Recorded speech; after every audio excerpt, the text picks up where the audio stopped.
My name is Mary, and this is a story I never thought I'd have to tell. Not because I'm ashamed of what happened, but because I wish someone had told me this story before I ever said, I do. To every young couple reading this, to the dreamers, the lovers, the believers. Please, build your relationship on more than feelings. Feelings are waves. They come and go. Build it on truth. On accountability. On forgiveness. Don't wait until it's too late to listen. To talk. To ask your partner, are you okay? Do you feel loved? Are we still choosing each other? Cheating isn't romantic. It's not a plot twist. It's pain. It's confusion. It's a reflection of two people who don't know how to be real anymore.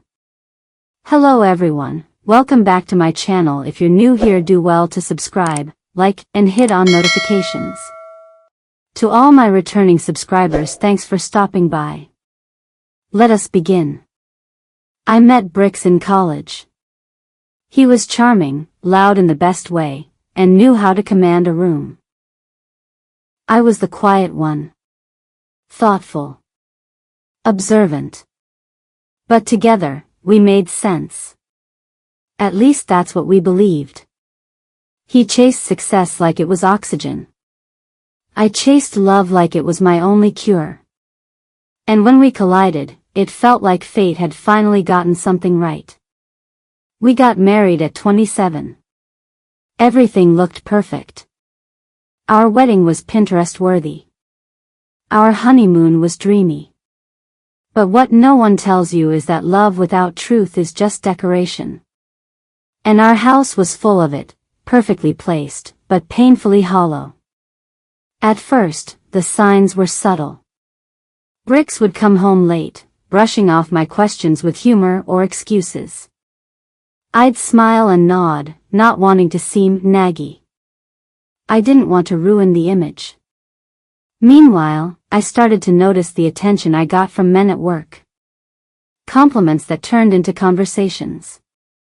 Conversations that turned into lunch dates. And then one day, a simple touch turned into a decision. We both cheated. Not once. Not twice. But enough times that it became a habit. A hobby. A sick form of revenge and escape. I didn't cheat because I stopped loving him. I cheated because I didn't feel seen. He didn't cheat because he wanted to hurt me. He cheated because he stopped feeling like he mattered to me. We were using other people to fill what we weren't giving each other. It wasn't just physical betrayal, it was emotional abandonment. And what made it worse? We never confronted it. We danced around it like it wasn't happening. We smiled in public. Held hands in church. Posted anniversary photos on Instagram. And every night, we'd lie down next to each other like strangers who used to know love. One night, I came home early. Brix wasn't expecting me. I saw the fear in his eyes when I walked in. I saw her shoes at the door. She was in our kitchen, in my robe. I didn't scream. I didn't cry. I just walked into our bedroom, packed a suitcase, and left. He didn't chase me. Because deep down, he knew, just like I did, that this wasn't a one-time mistake. This was the harvest of seeds we both had been planting for years. And it was time for the reaping. The divorce was quiet. No drama. No messy court battles. Just a quiet signing of papers and two broken hearts pretending they weren't. And here's the part that hurts the most, we were still in love. You don't stop loving someone overnight. But love isn't enough when trust is gone. Love doesn't survive on good memories and shared dreams. It survives on truth, commitment, and daily choice. And we stopped choosing each other long before we admitted it. Looking back, I realize how we turned marriage into a mirror of our wounds. Instead of healing together, we bled on each other. Instead of talking, we assumed. Instead of fighting for each other, we fought for the last word. We failed not because we stopped loving. We failed because we stopped learning how to love. To the young couples reading this, hear me clearly. Cheating is not just about betrayal, it's about avoidance. It's choosing a shortcut over a conversation. It's choosing a stranger's validation over your partner's commitment. And every time you do it, you chip away at something sacred. If we had just spoken honestly. If we had just apologized sooner. If we had just asked for help. Maybe the story would have ended differently. But life doesn't always give second chances. Or so I thought. After the divorce, silence became my loudest companion. Our home was sold. His last name was removed from my ID. And just like that, Mary and Bricks was no longer a brand, just two separate people trying to unlearn each other. I moved into a one-bedroom apartment across town. The place was quiet, too quiet. At night, I'd find myself reaching for the other side of the bed, only to find it cold and untouched. I'd cook dinner and set 2 plates out of habit. And every time I forgot and called his name out loud, I was reminded of what I had lost, and what I had broken. You see, healing doesn't start when you leave someone. It starts when you finally stop lying to yourself. And that took time. There were days I blamed him for everything. For the late nights. The lies. The betrayal. But then there were days when I saw my reflection and realized I had become the very thing I hated. I wasn't innocent. I had played my part. And I needed to face that. One evening, I sat alone on the couch, watching old videos on my phone. There we were, dancing in the kitchen. Laughing at a joke only we understood. Kissing like the world was ours. And suddenly, I cried. Not because I missed him, but because I missed us, the version of us that still believed we could make it. Grief has a way of making you honest. I started therapy not to fix the marriage, but to fix myself. To understand why I chose cheating over communication. Why I avoided conflict. Why I thought love was only real when it was easy. And every session peeled back layers I had hidden, even from myself. I learned that I had abandonment wounds from childhood, a need to be seen, heard, validated. And when I felt ignored by Bricks, I looked for attention in the arms of others. Not because I didn't love him, but because I didn't know how to ask him to love me differently. That realization broke me. But it also began to build me. Meanwhile, I heard Bricks had moved to another city. Started over. I stalked his Instagram from time to time, pictures of nature, books, gym selfies. No new woman in sight. Just him. Alone. Healing in his own way. One day, out of nowhere, I got a message from him. Hey. I'm not reaching out to reopen anything. Just wanted to say. I'm sorry. For everything. I stared at the screen for what felt like hours. My heart raced. My hands trembled. And then, for the first time in a long while, I smiled, not out of joy, but out of peace. I responded. Thank you. And I'm sorry too. I know I hurt you. I'm doing the work now to understand myself better. I hope you're healing too. And that was it. No romantic reunion. No dramatic confessions. Just 2 people, finally telling the truth. We started texting again, slowly, carefully. Not to rekindle the past, but to reflect on it. He told me he was in therapy too. That he had started journaling. That he was learning how to forgive himself. And I was doing the same. One day, we decided to meet for coffee. It had been a year since we last saw each other. When he walked in, I didn't see the man who broke my heart. I saw a man who had been broken, and was rebuilding, just like me. We talked for hours. No blame. No defensiveness. Just raw, painful, healing honesty. We shared stories we never told. Admitted to things we had hidden. And we cried, not because we were still hurting, but because we finally understood why we did what we did. That conversation changed everything. Not because it fixed the past, but because it gave it a purpose. To all the young couples dreaming of forever. Let me be honest with you. Love is not a fairy tale. It's not Instagram pictures or romantic vacations. It's not about never fighting or being perfect.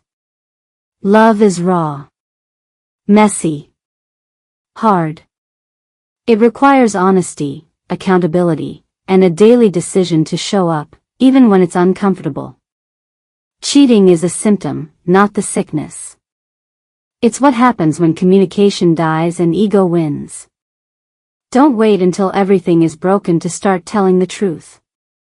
Don't assume your partner can read your mind. And please, don't let temporary emotions cause permanent damage. Brix and I lost each other because we stopped talking. We let pride speak louder than pain. But healing came when we put the mirror in front of our own faces, and finally looked. We were shattered. But sometimes, broken pieces are what lead us back to wholeness. Sometimes, the most powerful love stories don't end with getting back together. Sometimes, they end with two people learning to love themselves, and each other, from a distance.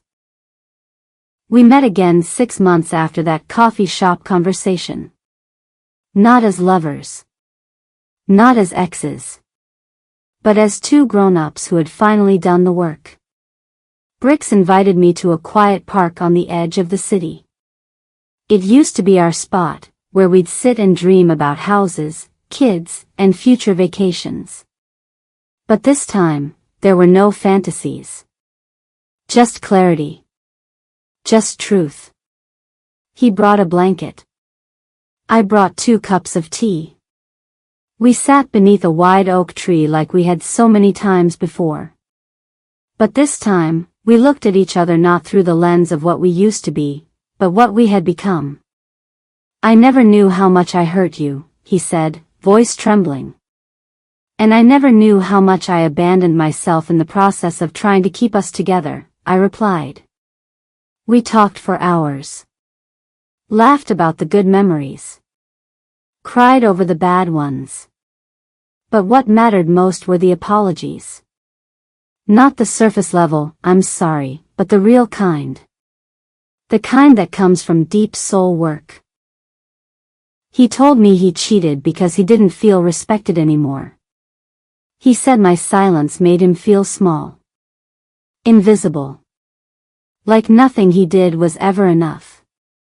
And I told him I cheated because I didn't feel chosen. I felt like a background character in the life we were building. Like my voice no longer mattered in his world. We didn't justify anything. We didn't defend it. We simply listened, and understood. Then he reached into his bag and pulled out something. A letter. He had written it in therapy, weeks ago. It wasn't to get me back. It wasn't to ease his guilt. It was a love letter to closure. And he wanted me to have it. Dear Mary. I'm sorry for treating your heart like an option. I'm sorry for forgetting that your silence was a cry for help. I didn't know how to love you while loving the version of myself I was trying to build. But that's not an excuse. I failed you. And I failed myself. But I'm thankful for the time we had. I'm thankful for your love. Even when I didn't understand it. You were never the problem. We just didn't know how to love from a place of healing. I pray you find the peace you deserve. The love you deserve. And I pray you never again shrink yourself to be enough for someone else. You already are. Love. Bricks. I didn't say a word for a long time. I just held the letter to my chest and let the tears fall. Then I gave him mine. Yes, I had written one too. I guess some things still connected us. Dear Bricks. I'm sorry I waited for you to change before I changed myself.